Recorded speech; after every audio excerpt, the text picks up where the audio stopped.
Sir, आज डोंबिवलीमध्ये तुमचा पक्षप्रवेश पाहायला मिळाला. मनसेचे पदाधिकारी असतील किंवा नेते मंडळी हे आज भाजपमध्ये प्रवेश केला आहे. काय तुमची प्रतिक्रिया? खरं तर देशाचे पंतप्रधान आदरणीय नरेंद्र मोदीजी, महाराष्ट्राचे लोकप्रिय असे मुख्यमंत्री आदरणीय देवेंद्रजी, या दोघांची कार्यपद्धती, महाराष्ट्राचा असणारा एकंदर देवेंद्रजींच्या स्वप्नामध्ये असणारा महाराष्ट्र घडवण्यासाठी त्यांचे असणारे प्रयत्न, त्या सर्व गोष्टी लक्षात घेता मोठ्या प्रमाणामध्ये महाराष्ट्रामध्ये पक्षप्रवेश होतो आहे. प्रकाश भोईरजी असतील, सरोजजी ताई असतील, या सर्वजणं गेली वर्षानुवर्ष आम्ही सर्वजणं या महानगरपालिका असेल किंवा डोंबिवलीमध्ये एकत्र काम करतो.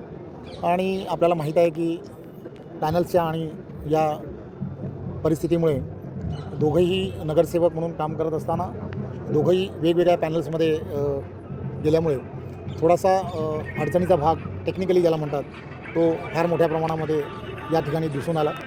त्यामुळे दोन वेगवेगळ्या पॅनलमध्ये थोडंसं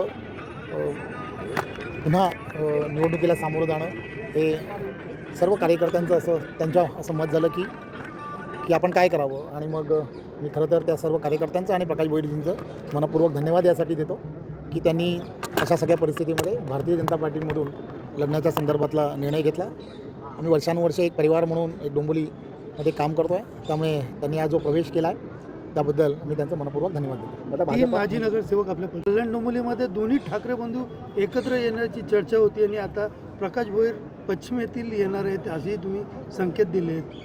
प्रकाश भोईर आज आलेले आहेत, त्यामुळे त्यांच्याबरोबरचे असणारे सर्व सहकारी आलेले आहेत. त्यामुळे मला आनंद आहे. आज त्यांनी या ठिकाणी एक उद्यानाचं उद्घाटनही केलं. त्यामुळे एक चांगलं वातावरण हे कल्याण डोंबिवलीमध्ये आहे. माननीय ठाकरे यांनी चिन्हामध्ये सांगितलं